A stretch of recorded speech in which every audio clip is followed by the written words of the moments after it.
Aujourd'hui, nous allons nous demander « Et si l'oxygène doublait sur Terre ?» Prenez une grande inspiration. L'air que vous venez d'avaler contient 21% d'oxygène. C'est l'équilibre parfait.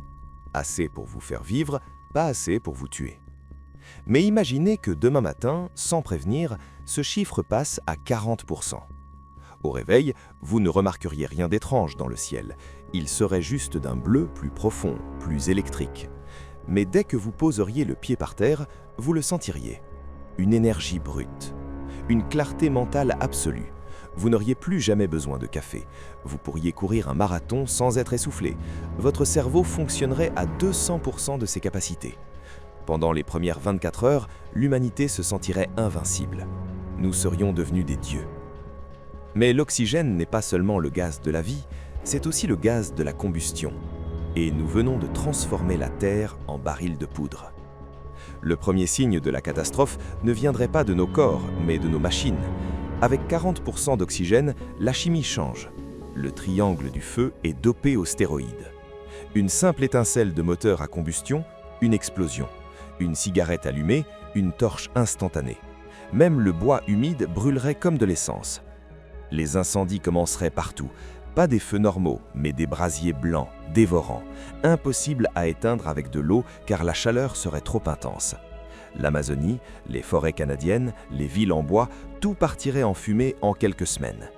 L'humanité devrait abandonner la surface ou vivre dans des bunkers hermétiques. La nuit ne serait plus noire, mais orange. Pendant que nous nous cachons du feu, la nature, elle, s'adapte et elle se souvient. Il y a 300 millions d'années, au Carbonifère, l'oxygène était à ce niveau. C'était le règne des arthropodes géants. Les insectes ne respirent pas comme nous, ils n'ont pas de poumons, ils ont des trachées. Leur taille est limitée par la quantité d'oxygène disponible. Doublez l'oxygène et vous brisez les chaînes.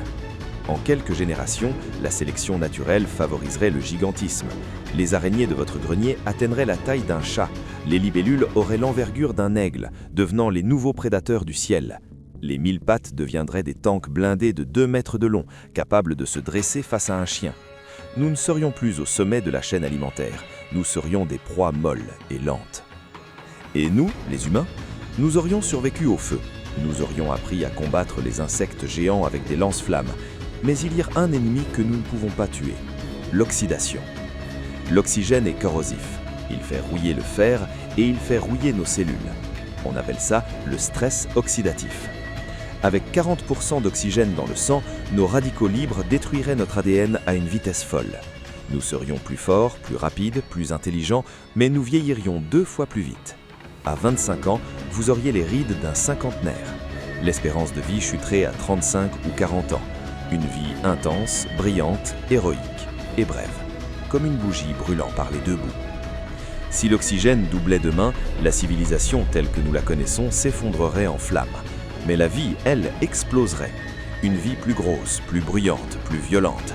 La Terre redeviendrait une planète de monstres et de forêts impénétrables.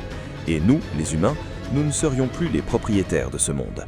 Juste des locataires précaires, cachés dans nos bunkers, racontant à nos enfants l'époque étrange où les araignées étaient minuscules et où l'on pouvait vivre jusqu'à 80 ans.